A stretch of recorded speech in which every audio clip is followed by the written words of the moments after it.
She always used to hate raisins, like, deeply hate them.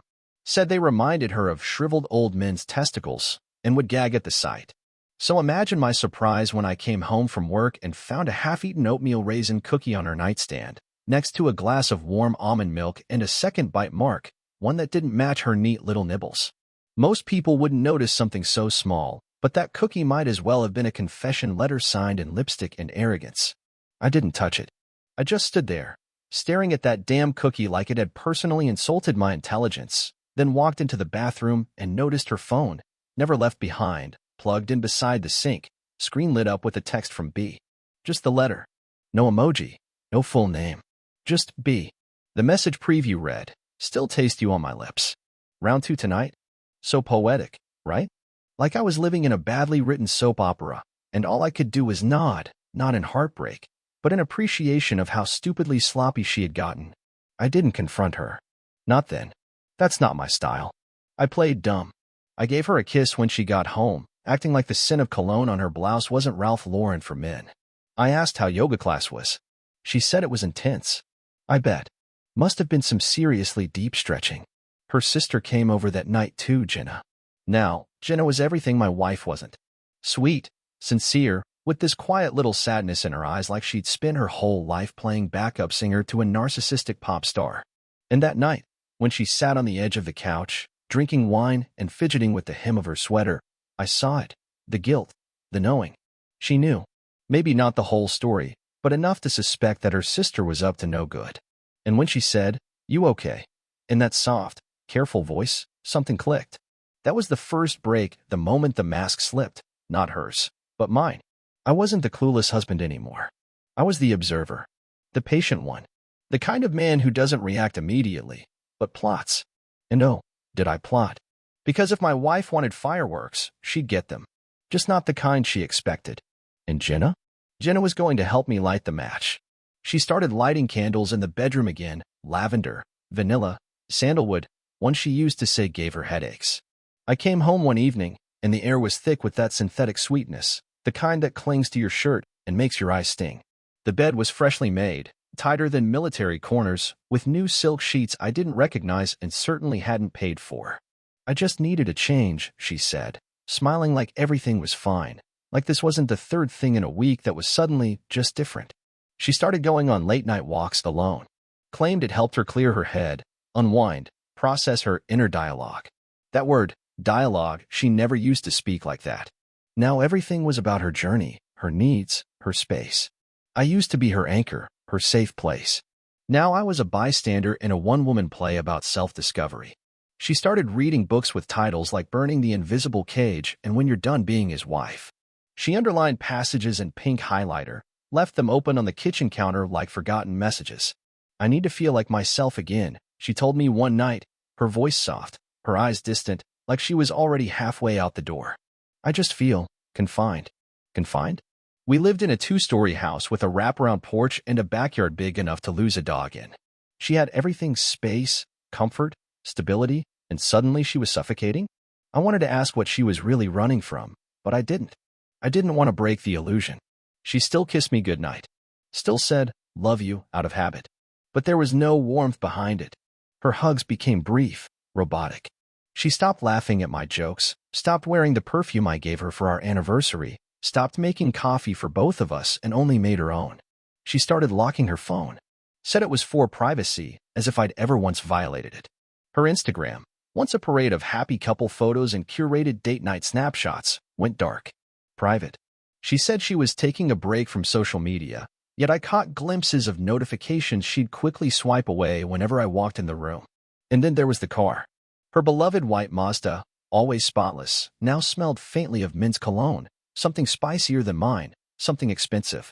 In the back seat, I found a receipt from a rooftop bar downtown with a $78 charge for cocktails, 2 of the same drink, time-stamped on a night she told me she was out with Jenna. I wanted to believe it was nothing. Maybe Jenna drank too. Maybe the cologne was from the valet. Maybe the sudden boundaries were all part of some late-stage emotional evolution. I told myself that. Repeated it. I even agreed to sleep in the guest room for a few nights when she said she needed to recalibrate. What the hell did that even mean? Recalibrate what?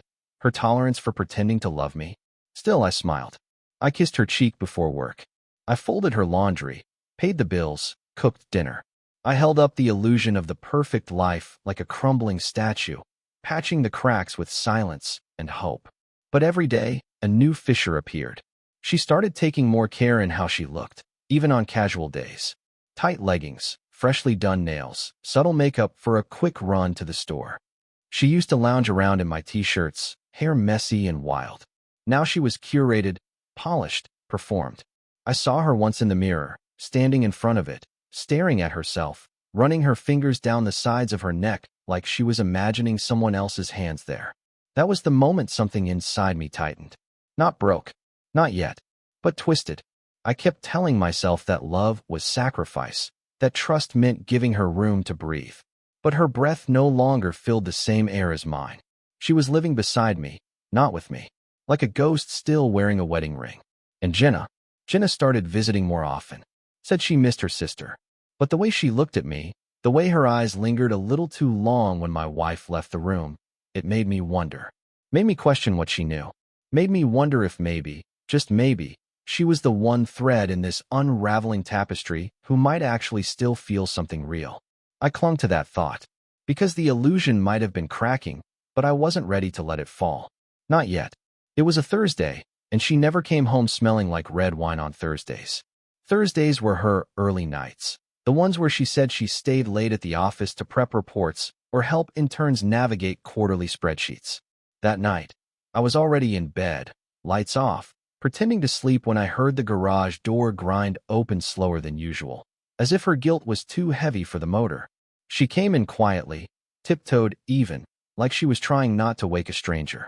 I heard the keys drop onto the kitchen counter, a sigh, soft, satisfied, and then the unmistakable creak of her heels being kicked off, not slipped, like she was still riding a high.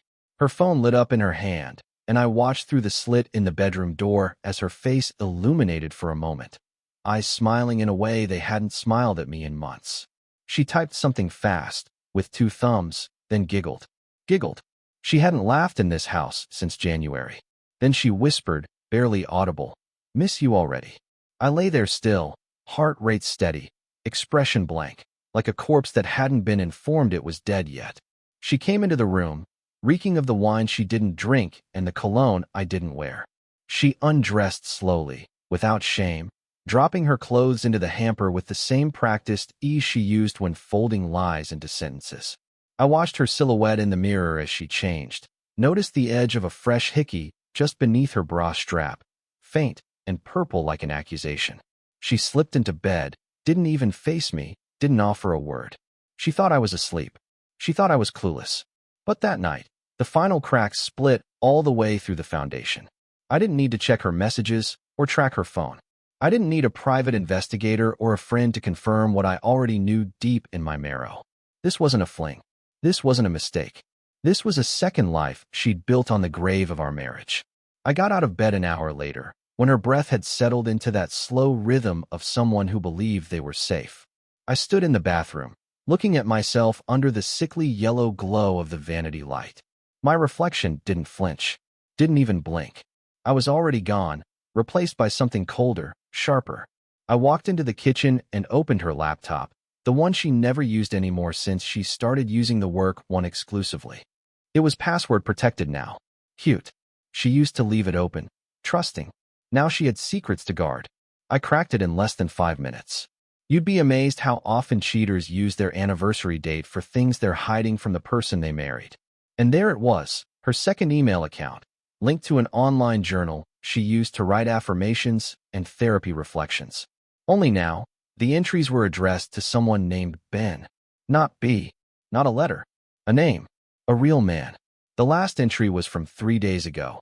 He says he wishes he met me first, that he feels trapped with his girlfriend, but he's trying to figure it out. I just want to be with him. I don't know how to keep lying to my husband. I wish he'd just leave me. That line sat there like a loaded pistol pointed at my chest. I wish he'd just leave me. Not, I want to tell him. Not, I feel bad. Just, I wish he'd disappear. I didn't feel heartbreak. I felt calculation. I started reading all the entries. Every one. Her declarations of love. Her guilt. Her fantasies. The places they met. The first kiss. The first lie. The first time they slept together, on the couch in his condo, while I was at her mother's birthday dinner alone because she claimed she had food poisoning. And yet, here she was, romanticizing betrayal like it was some kind of spiritual awakening. She didn't fall into this. She leapt. I closed the laptop without a sound and looked around the kitchen, where we used to drink coffee and talk about our future. It looked like a crime scene to me now. The wine glasses, the faint lipstick on the rim, the ghost of trust, murdered and left in plain view. I didn't rage. I didn't cry. I didn't even touch her.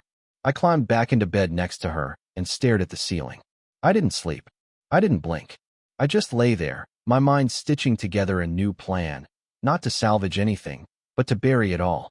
If she wanted me gone, fine. But she would never forget the moment I left. She would never forget what it felt like to be the one blindsided, stripped, and discarded. The war had already started. She just didn't know she'd already lost. The next morning, I kissed her on the forehead like nothing had changed, like I hadn't spent the night reading love letters to another man written by the woman I married. She smiled sleepily, unaware, and asked if I could pick up oat milk on the way home. I told her I'd get two. That was the start of my quiet campaign. I didn't need confrontation. I needed proof, precision, confirmation. So I started small. On Monday, I waited until she left for work, then called the spa. She said she had an appointment at the night before. "Sorry, sir," the receptionist said. "We don't have anyone under that name booked this entire week." I thanked her and hung up before the bile could rise. That same night, she came home claiming she'd had the deep tissue massage of her life, still wearing the same shoes I saw in her online journal, the ones she said were too uncomfortable for long walks. I nodded along, poured her a glass of wine, and asked if she wanted to watch that new show she liked. I already knew her answer. "I'm too tired," she said, "long day." So while she dozed on the couch, I opened our joint bank app and went through the last 6 months of transaction history. Most of it was clean, groceries, gas, lunch. But then I found them. Multiple charges from a place called the Halcyon Bar and Grill, always on Thursdays, always for 2 entrees and a round of cocktails. I cross-referenced the dates with her calendar entries. Every single one was marked as work meeting, don't wait up. Cute. I screenshotted them all, created a new email account under a fake name, and started building a private collection of receipts, journal entries, timestamps, and discrepancies. I needed more. So I turned to Jenna. Sweet, guilt-ridden Jenna, who had no idea how much she gave away just by twitching every time I mentioned her sister's new friend group. I asked if she wanted to grab lunch. Neutral territory. Casual. I let her talk. Listened to the half-truths spill out. "She's just been really stressed lately," Jenna said, picking at her salad. "You know, trying to figure out what she wants." I asked what she meant. Jenna looked down. "I think she feels stuck. Like maybe she rushed into everything." There it was. I smiled, thanked her, paid for lunch. I didn't ask her anything direct. That would have scared her off. Instead, I waited until she left the table to go to the bathroom, then slid her phone out from under her purse and snapped photos of 3 recent texts between her and my wife. One of them read, "You think he suspects anything?" The other, "He's still clueless." I swear, the last one nearly made me laugh. It's almost over anyway. I'm just waiting until after our anniversary so it doesn't look as bad. Our anniversary was in 2 weeks. How considerate. I started setting traps. I told her my job was sending me on a 2-day conference out of town, completely made up. "You'll have the house to yourself," I said, watching her pupils dilate like a junkie being promised one last fix. She kissed me longer than usual that night. That's how I knew she'd take the bait. The morning I left, I installed a motion sensor camera in the living room, hidden inside a decorative speaker that no longer worked. I synced it to my phone. Then I left, parked my car 3 blocks away, and waited. She didn't even make it 2 hours. At 11:32 a.m., the camera pinged me with movement. I watched on my screen as she walked in wearing lingerie beneath a trench coat. Classy. 5 minutes later, a man followed, tall, athletic, laughing too loudly. Ben. I took a screenshot of his face, froze at mid-laugh. He had the kind of smug, punchable grin that made me want to crawl through the phone screen. I waited until they were upstairs before I drove off. I already had what I needed. Now I just needed more. Over the next few days, I built a timeline, tracked everything, when she left, when she returned, what excuses she gave. I asked innocent questions like, Didn't you have dinner with Jenna last night? Just to watch her stutter, remember her own lie, then try to sell it back to me. I started playing her game better than she did. I began asking her for her opinion on open marriages, just to see her reaction. She flinched. She laughed it off. That's not really our thing, right? She said. Not our thing. As if we were still a unit. As if she hadn't mentally packed her bags already. I watched her crumble in tiny pieces, the way her eyes darted when I mentioned loyalty, the way she sucked in a breath when I asked how her late shift went. Every time she lied, I gave her nothing. No rage. No confrontation. Just silence. A smile. A nod. I was the calm before the storm she didn't see coming. Because when I strike, it won't be in anger. It'll be with precision. With intention. And it will be the last time she ever underestimates me. It was her idea to go out that night. Reset dinner, she called it. Like our marriage was a faulty modem that just needed unplugging and plugging back in. She picked the restaurant. Dimly lit. Upscale but trying too hard. Filled with the kind of couples who still pretended to like each other. She wore red. She never wore red for me. Her makeup was perfect, her perfume sharp, and I watched her eyes sparkle with the confidence of someone who believed she still held the upper hand. I smiled, held the door for her, let her order the wine she liked but always claimed was too expensive. We talked like strangers at a reunion, polite and distant, until the waiter brought the desserts, chocolate mousse for her, espresso for me, and I reached into my coat pocket and placed a small, black envelope between us on the table. She blinked. What's this? She asked, already reaching for it, her voice trying to stay light. A little something for closure, I said. She slid the photo out. It was glossy, high-res, her, on her knees, smiling up at Ben like he'd just handed her the moon. Her expression didn't crack right away. She stared at it, then up at me, lips parting slightly. It's not what you think, she whispered, voice faltering. I said nothing. Just sipped my espresso. She glanced around, then leaned in, lowering her voice. It was just one time. I made a mistake. I tilted my head, the way you do when you're listening to a child lie about something still written in crayon on the wall. You never even noticed I was unhappy, she said next, her tone sharpening. You were always so routine. Predictable. I nodded slowly. You mean faithful? Her jaw clenched. I didn't plan this. It just happened. For 7 months? I asked quietly. That's quite a spontaneous accident. She swallowed hard, blinking fast. He understood me. You never tried to. I tried every day, I said, still calm, my voice barely above a murmur. You just stopped listening. She looked away, then back, her eyes narrowing, testing if she still had any power left. Maybe I wouldn't have strayed if you hadn't made everything so damn boring. So you destroyed everything we built because you were bored? I asked, my tone still smooth, measured. That's the legacy you want to leave behind? Her nostrils flared. You think you're so righteous, don't you? Acting like you're the victim. I raised a finger, just one, and she stopped mid-sentence. I'm not acting, I said. I am the victim. But I won't stay one. She laughed short, bitter. What? You think you'll find someone better? Someone who won't leave you? I smiled, and for the first time that night, she faltered. Oh, I already did, I said softly, letting the words hang there like smoke. Someone who doesn't pretend. Someone who doesn't lie to my face while rehearsing monologues about self-growth. Her eyes widened, just for a second. You, what do you mean? You remember your sister's birthday? I asked. That dinner I missed because you said you were sick? Her lips parted, but no sound came out. I was with Jenna, I said, watching the realization bloom like a bruise across her face. She cried when she kissed me. Said she was tired of covering for you. Tired of loving a sister who would burn down her own family just to feel young again. Her voice cracked. You're lying. I shrugged. You're the expert.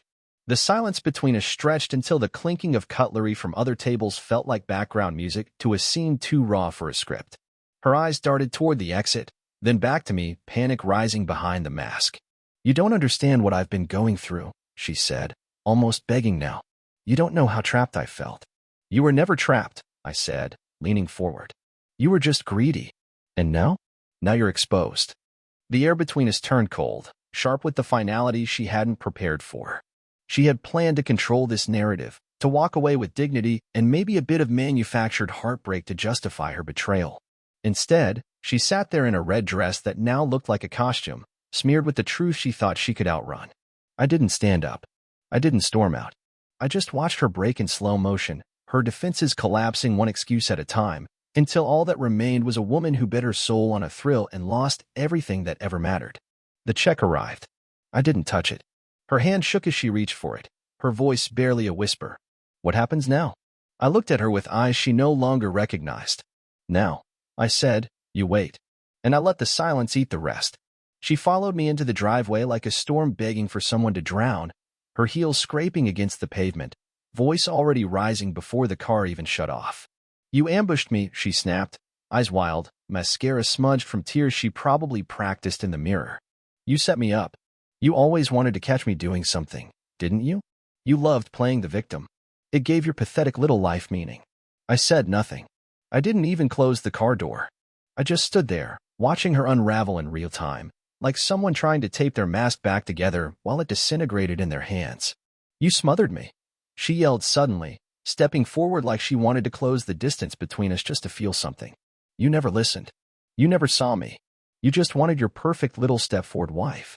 I met her eyes. No, I said calmly, I wanted a partner. You wanted a stage. She blinked, thrown off by the lack of fire in my voice.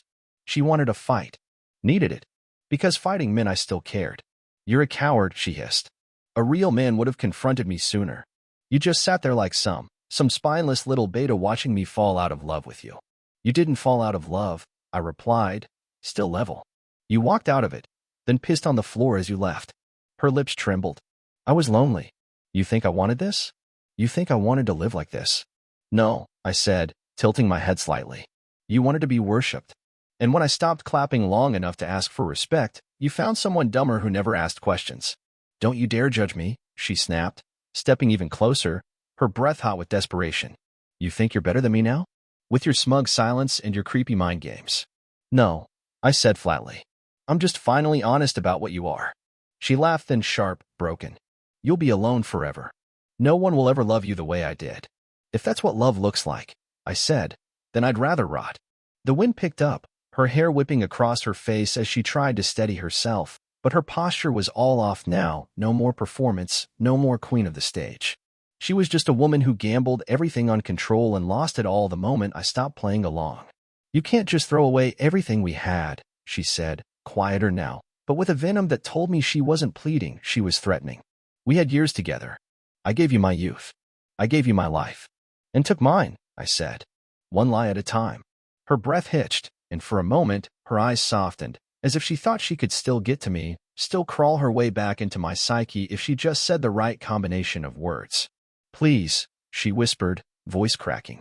Don't do this. We can fix it. I can fix it. I'll block him. I'll go to therapy. Just don't leave me. You already did, I said. You just forgot to pack your bags. Her hand shook now, clutching at her purse like it might anchor her to reality. You're not perfect either, she snapped, eyes glinting with bitterness. You think you're so above it all, so moral. But you're vindictive. You're cold.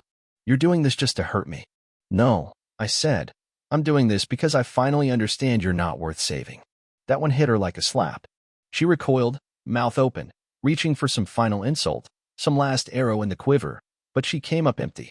Because the worst thing she could do now, the most devastating thing, was scream into silence and realize it didn't echo.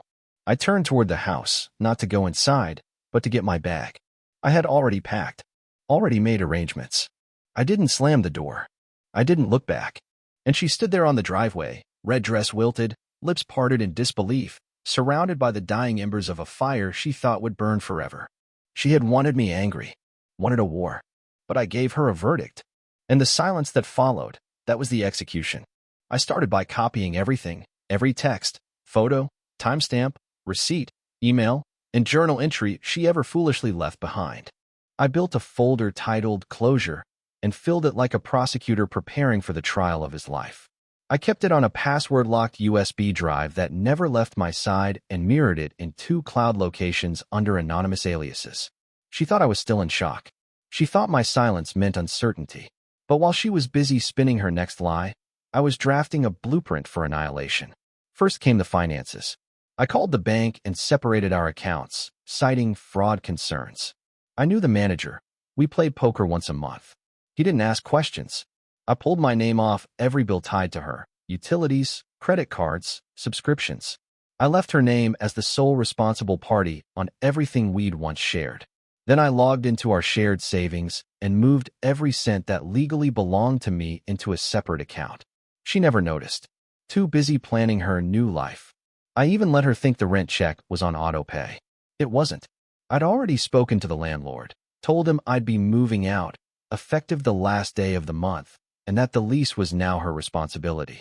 Then I called my attorney, a quiet bulldog named Harris who had one rule: never strike first, only strike last and hardest. I gave him every detail, every shred of digital DNA she left behind in her trail of lies. He didn't say much, just nodded and asked how far I wanted to go. I told him, all the way. He filed the divorce quietly. No drama, no warning. The papers would be served at the most devastating moment possible, but that part would come later. I rerouted my mail, pulled my name off the insurance, and transferred the car title to my name. It was a gift from my parents before we got married. She liked to pretend it was hers. Not anymore. Then came the personal strikes. I reached out to her father, old school, military, honorable, and told him the truth in the most brutally calm tone I could muster. I showed him the photos. He didn't say a word, just stared at the screen, jaw tight, eyes colder than mine. "I'll handle her mother," he said, and hung up. I sent a package to her job, attention to HR, containing only what was necessary. 2 photos, 3 email screenshots, and a time-stamped breakdown of her extended lunch breaks. I never accused. I only informed. The kind of anonymous, professional documentation that prompts meetings behind closed doors and whispers that spread faster than truth ever could. Then I made the final call, to Jenna. I thanked her. I apologized. And then I told her what I needed. One more night. One night to make the betrayal echo forever. She agreed, her voice shaking, but not from fear. From relief. She'd been waiting for this too. I booked a suite downtown, nothing flashy, but elegant, and made sure the reservation was under my name. I told Jenna to arrive dressed like she'd just come from work. I told her not to speak when my wife arrived, just to smile and watch. I sent the invitation to my wife that morning, a text that read, "Let's talk. One last time. I'll explain everything. Room 714. 8 p.m. She replied 15 minutes later, "You won't regret this." That made me laugh. She still thought she had a chance. Still believed she could manipulate her way back into the throne she'd torched. At 7:59, Jenna and I sat on the edge of the bed, side by side, glasses of wine in hand. At 8:01, the door clicked open, and there she stood, dressed to seduce, face painted in false innocence. The moment she saw us, the wine glasses, the ease between us, something inside her broke. She didn't scream. She just stared, and I smiled. "I wanted you to see what loyalty looks like," I said calmly. "Up close. One last time." Her mouth opened, but I cut her off. "Don't speak. Not yet. You're going to want to save your voice for what comes next." Then I slid the envelope across the table. Inside was a copy of the divorce petition, the evidence summary, and a letter stating her immediate financial responsibilities. At the bottom, the contact number for her HR rep. "You have 2 choices," I said. "Sign quietly, or let it all go public." She reached for the envelope with trembling hands, eyes darting between us, fury and panic wrestling in her expression. "Why?" she whispered. "Why do this to me?" I leaned forward. "Because you did it first. You just weren't smart enough to finish it." And then I stood up, walked past her, and left her standing in the ruins she built with her own hands, while the final threads of her life unraveled around her in silence. It happened on a Sunday, the kind of day reserved for fake smiles and family brunches, where everyone pretends everything's fine over mimosas and burnt quiche. We were invited to her cousin's engagement party, held in the backyard of her parents' estate. White tents, catered finger foods, jazz trio humming in the background. She begged me to come, said it would mean a lot to her family to see us together, that she wanted to show them we were working on things. I agreed, with a smile that didn't reach my eyes. She wore a floral dress I once said made her look like springtime incarnate. She laughed too loudly, held my hand a little too tight, played the role of the remorseful wife trying to earn her place back in the narrative she destroyed. But I didn't come to play house. I came to end it, finally, publicly, and irreversibly. I had sent the packages out 2 nights prior, timed perfectly. A manila envelope for her parents, another for her sister, a third for her 2 closest friends, each one filled with the curated evidence, the affair in high definition, screenshots, photos, dates, receipts. Her handwritten journal pages confessing her emotional bond with Ben, and the cherry on top, a video of her slipping into his condo the same night she told her father she was attending a spiritual healing workshop. As we stepped onto the patio, I could already see the shift. Her father, usually first to greet us, barely nodded. Her mother's tight-lipped smile trembled like she was holding back something acidic. Her sister, Jenna, my secret ally, stood beside the food table, arms crossed, not making eye contact. And then came her friends, silent, stiff, awkward as hell. She didn't notice it right away, too caught up in performing. She clinked glasses, hugged relatives, laughed at jokes she wasn't listening to. But slowly, the silence started creeping in. Conversation stopped when she approached. Smiles faded as soon as she turned around. Eyes followed her like she was a ghost. And then she saw it, her father holding the envelope, thick fingers crumpling the edge, the printed photos half exposed in the sunlight. His expression was carved in granite. She froze. "Dad?" she asked, voice lilting with forced casualness. He didn't answer, just handed the envelope to her mother, who took one look and dropped it like it burned her. Her sister stepped forward, arms still crossed, and said loud enough for the nearby guests to hear, "How could you do this to him?" The words hit her like a slap. Her fake smile twitched, eyes darting to me in silent panic. I didn't move. I stood by the tent pole, arms folded, watching the house of lies collapse in real time. "It's not," she started, voice shaking, "it's not what you think." That line again. The one she always reached for like a drowning woman clinging to a lie instead of a life raft. Her best friend, once her confidant, spoke next. "He showed me everything," she said flatly. "You disgust me." The gasp that escaped my wife's throat was real this time. No acting. No performance. Just shock, raw and cutting. "You went through my private things?" she stammered, turning to me now, searching for anger in my eyes. "You violated my privacy? You violated our vows," I said, finally speaking, my voice steady and cold. "I just archived the evidence." She looked around, wild-eyed now, spinning in place like she could rewind time if she just protested loud enough. "You're all judging me? Seriously? Like none of you have made mistakes." Her voice rose, cracking. "It wasn't like I planned it. I was lonely, okay?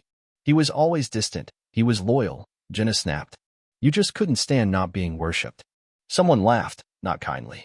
The kind of laugh that strips a person of every last shred of dignity. Then the whispers started. From aunts, uncles, her own cousins. The phrase, "she cheated on him," floated through the air like smoke, repeated over and over with increasing certainty. She turned to me, eyes full of tears, not remorseful ones, but panicked. "Tell them," she said. "Tell them it wasn't all my fault." "That you did this," I interrupted. "I just let the light in." And then came the final blow. Her phone buzzed in her purse. She pulled it out like a lifeline. "Read the message." Stared, and her knees nearly buckled. I already knew what it said. Ben, her affair partner, had finally replied. He'd received a copy of the same envelope. I sent it anonymously, of course. His message was short. "Lose my number. This is a nightmare." Her lips moved, reading it again in disbelief, then again. And then she dropped the phone. Her face collapsed. Not gracefully. Not tragically. Pathetically. She stumbled backward into a chair, mascara streaking down her face, hands covering her mouth as she tried to hold in a sob that broke free anyway. I didn't move. I didn't comfort her. I didn't offer a single word of pity. I just stood there, watching the wreckage she created finally fall on her. And she looked up at me, in front of everyone, eyes pleading for something, mercy, maybe, forgiveness. But all she found was my silence. And in that silence, she finally understood. This wasn't heartbreak. It was consequence. The silence after her collapse didn't last long. Someone in the crowd gasped. Another whispered something sharp and breathless, and then she stood, shaking, stumbling toward me like a woman possessed. "You ruined me," she screamed, her voice shrill and raw, echoing across the backyard like a fire alarm no one could shut off. "You think this makes you a man? You think humiliating me in front of my family makes you better than me?" Her mother stepped forward, trying to touch her shoulder, but she slapped the hand away and pointed at me like I'd just set the house on fire. "He was never there for me," she shouted, spinning to the guests, to the relatives, to anyone who'd listen. Never listened, never asked how I felt. He just existed. A stone, cold and perfect and unreachable. I didn't flinch. "I wasn't unreachable," I said. You just stopped trying the moment attention from someone else felt easier. Her father stepped beside me now, arms crossed, jaw clenched. You betrayed a man who bent backward to give you everything, he said. And now you're screaming because the mirror didn't lie back. She turned on him, voice cracking. Don't take his side. You always take his side. I took your side for years, he replied calmly. That was my mistake. She looked around frantically, and that's when Jenna came forward, quiet, composed, deadly. You lied to all of us, she said. And you let me cover for you like a fool. Don't act holy, Jenna, she spat. You always wanted him. You were just waiting for me to screw up. No, Jenna said, voice sharp now. I wanted you to be better. But you never learned how to love anything that didn't worship you. The crowd shifted, and then someone said it, too loud to ignore. She cheated on him? Phones were out now, some guests quietly recording, others standing frozen in disbelief. And then, through the crowd, like the final piece of a tragic play, he appeared, Ben. Dumb, deer in headlights Ben, probably thinking he could check in on her or play the wounded party in her crumbling fantasy. But she saw him, and something snapped. She shouted. You said you loved me. He raised his hands like a guilty man walking into a courtroom. I didn't know it was all this. I didn't sign up for this. You coward, she growled. You said we had a future, not one where your husband sends me a dossier on your entire affair history. He snapped. I got that envelope. I read every word. You lied to him, to me, probably even to yourself. She lunged forward, grabbing his arm, but he pulled away. Don't touch me. I'm done. Don't walk away from me, she shrieked, voice breaking as he turned and disappeared into the crowd. Then, she turned back to me. You planned this. You orchestrated all of this, like a sociopath. No, I said, my voice level, cutting through the chaos like a blade. I just gave your truth a stage. She stepped toward me, eyes wild, mascara smeared like war paint. You manipulated everyone. You twisted everything. You made me look like what? I cut in. A liar? A cheat? A fraud? I didn't make you look like anything. I just stopped protecting the version of you that never existed. She opened her mouth, but I wasn't done. I stepped forward, lowering my voice so only the closest few could hear, though silence fell fast enough that soon everyone could. I begged you to talk to me. I gave you everything: time, patience, loyalty. You gave me deception, gaslighting, and monologues about how your personal growth required betrayal. You were so focused on finding yourself that you lost everyone who ever gave a damn. She was trembling now, lips moving but no words coming. You didn't just break a vow, I said. You detonated a life. And now you're standing in the ashes, wondering why no one wants to play house with you anymore. I didn't mean to, she whispered, voice cracking. You meant every step, I snapped. You just never thought the end would look like this. There was a long, brutal pause. And in that pause, the reality hit her like gravity finally catching a falling body. Her parents wouldn't look at her. Jenna had already turned away. The friends who used to defend her had vanished. Even the staff at the venue stood frozen, waiting for permission to move again. She was alone. Fully, nakedly, deservedly alone. I adjusted my cufflinks, glanced around at the hushed audience, and then met her eyes one final time. You asked what happens when a man finally sees what you are? I said, This is what happens. And then I turned, not with rage, not with triumph, but with closure. I walked through the crowd, parting it like calm through a storm, while behind me, she crumbled. No more lies, no more applause, just a woman finally forced to face the truth she tried so hard to bury. She lost her job 3 weeks after the party, not because I called anyone, but because truth has a way of slipping through cracks even when no one speaks. HR cited reputational risks and unprofessional conduct, but everyone knew what it meant. Word spread like wildfire through the office grapevine, and no one wanted to be seen siding with a woman who cheated so thoroughly, so publicly, and then tried to play victim on a stage built from her own arrogance. Her friends, the ones who used to brunch with her, post-curated selfies with fake captions like, "My ride or die," vanished like smoke. No replies. No likes. One even posted a story captioned, "Not all snakes hiss." Her family retreated too. Her mother blocked her number after a screaming match over the phone that ended in a voicemail I wasn't supposed to hear, but Jenna forwarded it to me anyway. In it, her mother cried, said she raised her better, that her father had taken down every photo of her from the hallway. She lived alone now, in a cheap apartment above a laundromat 2 towns over, where nobody knew her name and nobody cared enough to ask. She picked up shifts at a grocery store, barely covering rent, too embarrassed to list her real resume because it only raised more questions. Then, on the second the dust cleared, the moment her affair stopped being a fantasy and turned into a scandal, he disappeared, deleted her number, ghosted her completely. Turns out, some men only love you when no one else knows. She messaged me once a week for months. First, it was anger. You destroyed my life. Then desperation. Can we at least talk? Eventually, it turned to pitiful little scraps of apology. I miss you. I was broken. You're the only one who ever really loved me. And finally, I still love you. I never replied. Not once. The messages sat there like tombstones, silent reminders of a woman buried beneath her own choices.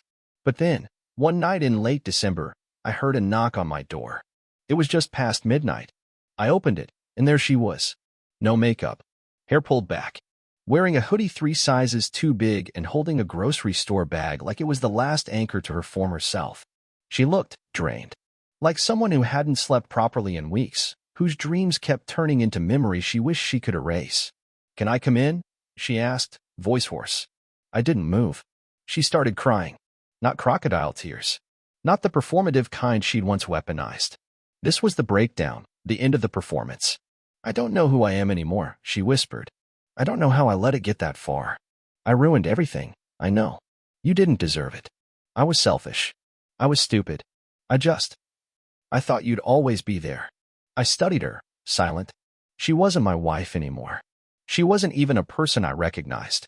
She was just a ghost clinging to a doorframe, hoping the man inside still remembered the version of her she killed. Please, she said again, lower now. Just tell me it wasn't all fake. That I mattered. That I wasn't completely worthless. I stared at her, then slowly stepped forward until we were face to face. You mattered, I said coldly. Until you chose not to. Her breath caught like I'd struck her. She tried to speak again, but I raised a hand. It's not that I hate you, I said. It's that I feel absolutely nothing for you anymore. Nothing. You gave your love to someone else, and now you want to rent mine like a spare room when the lease is up. But that key doesn't fit anymore.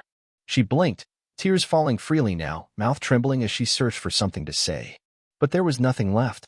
I shut the door slowly, leaving her standing there in the dark, wrapped in the consequences she thought would never arrive.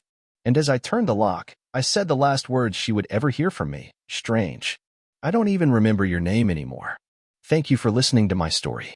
I appreciate every second you gave to hear it. I'd love to know, where are you listening from? And did you enjoy this tale of betrayal, truth, and justice?